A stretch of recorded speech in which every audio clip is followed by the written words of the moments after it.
কি কথা বলছো? কত বছর আগে মারা গেছেন উনি, আত্মা আসবে কোত্থেকে? এই শোনো, তুমি না আমার সঙ্গে ইয়ার্কি মারছো, বুঝতে পারছো? ওরে বাবা রে, কি হলোটা কি? আমার পায়ে ভীষণ চোট লাগলো।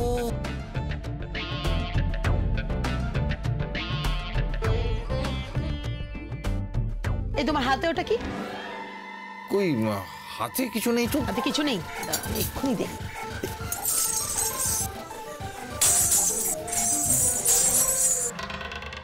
হেই, আবার ঘুঙুরের আওয়াজ। আরে বাবা, তোমায় বললাম তো যে সেই আত্মা ঘুঙুর পরে সারা বাড়ি ঘুরে বেড়াচ্ছে। এই শোনো, আমার এত বছর বিয়ে হয়েছে, আমি কোনোদিন এসব ভূত টুতের কথা শুনলাম না। এখন ভূত এলো কোত্থেকে? ভূত নয়, ভূত নয়, আত্মা।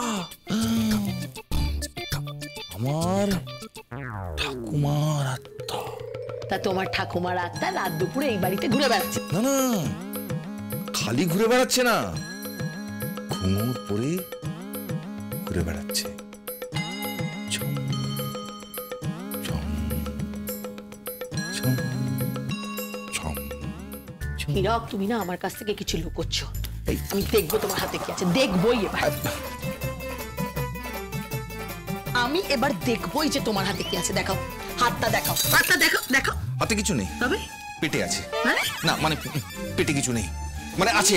বলছো তখন থেকে আমি কিচ্ছু বুঝতে পারছি না না। না, বোঝার কিছু নেই, মানে পেটে আছে। আছে মানে ওই গ্যাস আছে, মানে বায়ু আছে, মানে অম্বল আছে, মানে মানে কিরকম সব পেটের মধ্যে সব গুড়গুড় করছে, গুড়গুড় করছে। বাথরুমে যাও, বাথরুমে যাও।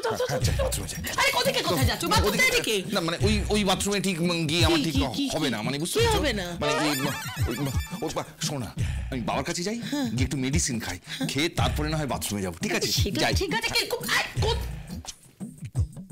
আশ্চর্য, কি বলে গেল? Bathroom medicine?